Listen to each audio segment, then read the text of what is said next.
The Echoes of Eldridge Hollow. Eldridge Hollow, a small secluded town surrounded by dense forests and overshadowed by a perpetually misty mountain range. The town is steeped in folklore, haunted by tales of the supernatural, and shrouded in mystery.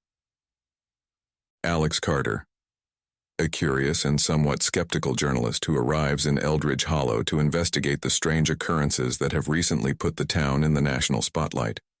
Elena Marrow, a local librarian with a deep knowledge of the town's history and folklore.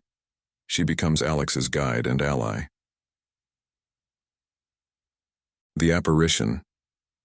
A mysterious spectral figure seen in the forests surrounding Eldridge Hollow, believed by some to be a harbinger of doom, and by others to be a guardian of the town.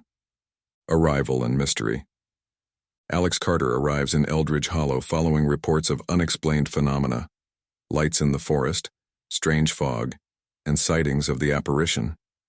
Initially skeptical, Alex's interest is piqued by Elena Marrow, who shares tales of the town's haunted past and the legend of the apparition. The investigation deepens. As Alex delves deeper, interviewing locals and exploring the forest, he experiences firsthand the town's supernatural occurrences. One night, following a lead, Alex and Elena witness the apparition, who communicates through echoes, whispers of the past that reveal the town's dark history and secrets. Act 3. Unraveling the Mystery. The echoes lead Alex and Elena to discover the truth about Eldridge Hollow's founding and the origin of the apparition, a tragic tale of betrayal, a cursed pact, and a protective spell gone awry. They learn that the recent disturbances are linked to an ancient artifact, disturbed by unknowing developers. Realizing the artifact's removal has weakened the barrier between worlds, allowing malevolent entities to seep through, Alex and Elena must locate and return the artifact to its resting place. As they race against time, the boundary between the living and the supernatural blurs, with the apparition guiding and protecting them. With the artifact restored, peace returns to Eldridge Hollow. The apparition, revealed to be the town's original protector, is finally released from its earthly bindings. Alex, forever changed by the experience, decides to stay in Eldridge Hollow, writing a book about its history, the legend, and his own experiences. The story ends with the sense that while this chapter is closed, the mysteries of Eldridge Hollow are far from fully unraveled, leaving the door open for future tales. Atmospheric descriptions vividly describe Eldridge Hollow's eerie setting to immerse listeners in its world. Character development. Allow listeners to grow attached to Alex and Elena, rooting for them as they face supernatural challenges. Suspense and pacing. Gradually reveal the town's secrets and the nature of the apparition, keeping listeners on edge. Emotional depth. Explore themes of loss, redemption, and the human connection to the past, adding layers to the story beyond the supernatural. Twists and turns. Introduce unexpected revelations that challenge the characters' understanding of their reality, keeping the narrative fresh and engaging. By weaving together these elements, The Echoes of Eldridge Hollow aims to be a supernatural story that captures and holds the attention of listeners from the haunting beginning to the satisfying end. Embrace of the Serpent. In the heart of the Amazon, a group of scientists embarks on an expedition to document new species. Their journey leads them to a remote, uncharted territory, whispered about by the locals as the Serpent's Cradle. Legends speak of a colossal anaconda, a guardian of the forest, venerated and feared by the indigenous tribes. Skeptical yet intrigued, the team presses on, driven by the allure of discovery. As they navigate the dense jungle, signs of the serpent's presence begin to emerge. Trees with trunks constricted and shattered, as if embraced by a force beyond comprehension. Animals found suffocated, their bodies coiled in death. The air is thick with unease, the silence of the jungle punctuated only by the distant, ominous sound of water. The team establishes camp beside a serene river, unaware that they have ventured into the domain of the anaconda. Night falls, and with it, an impenetrable darkness envelops the forest. The first sign of horror comes silently, a ripple in the water, a shadow beneath the surface moving with purpose. One by one, the anaconda claims its victims. The initial encounter is swift. A researcher snatched from the riverbank, dragged into the depths before a scream can escape his lips. Panic ensues. The team's cohesion unravels in the face of an unseen predator. Attempts to flee are futile.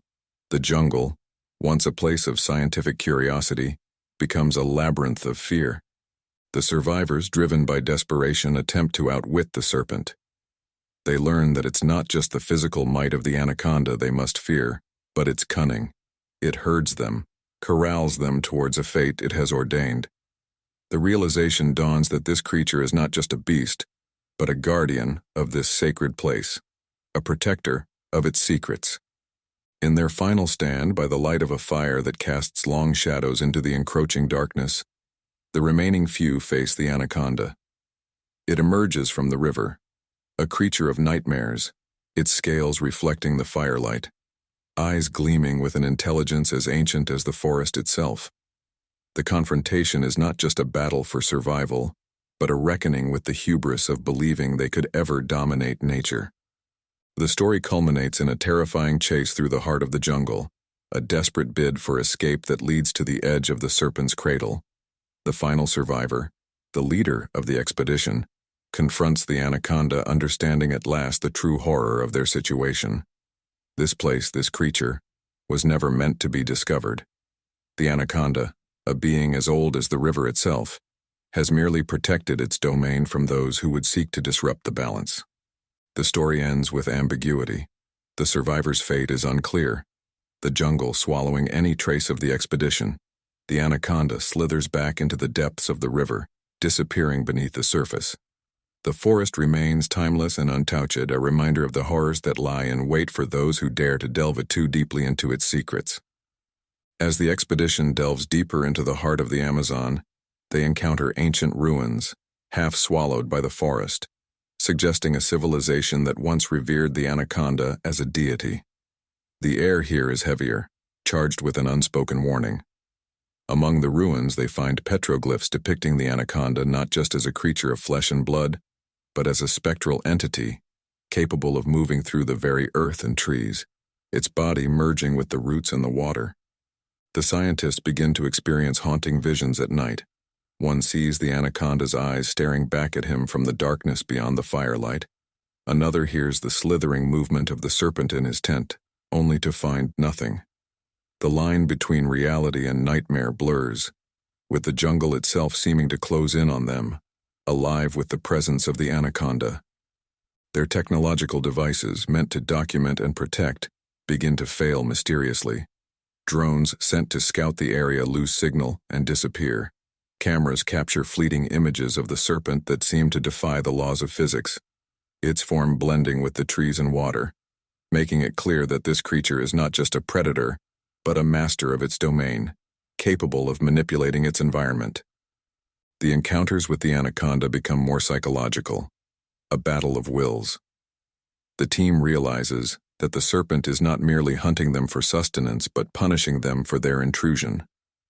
It begins to play a terrifying game of cat and mouse, isolating them, driving them towards madness, forcing them to confront their deepest fears. In a harrowing sequence, the team decides to make a stand within the ruins, setting traps and preparing for a confrontation. But the anaconda, with its godlike intelligence, turns their plans against them. It triggers the traps without showing itself, sowing chaos. The screams of the team members are swallowed by the thick foliage as they are picked off, not just by the anaconda, but by the jungle itself, which seems to act under the serpent's command. The climax intensifies as the leader of the expedition, now alone, stumbles upon a chamber deep within the ruins, a place where the boundaries between the physical and spiritual worlds are thin. Here, he comes face to face with the anaconda. But it is unlike any creature of flesh and blood. It is a being of shadow and light, its body flowing like water, its eyes holding the wisdom of the ages. In a moment of supernatural clarity, the leader understands that the anaconda is the jungle's guardian, a force of nature that maintains the balance. He realizes that his pursuit of knowledge was an act of violation, a disruption of the sacred order. The anaconda offers him a choice: a quick death, or to serve as a warning to others who might follow in his footsteps. The story ends with the leader making his choice, but what he chooses is left to the imagination of the reader. The final scene shows a new team of explorers on the outskirts of the Amazon.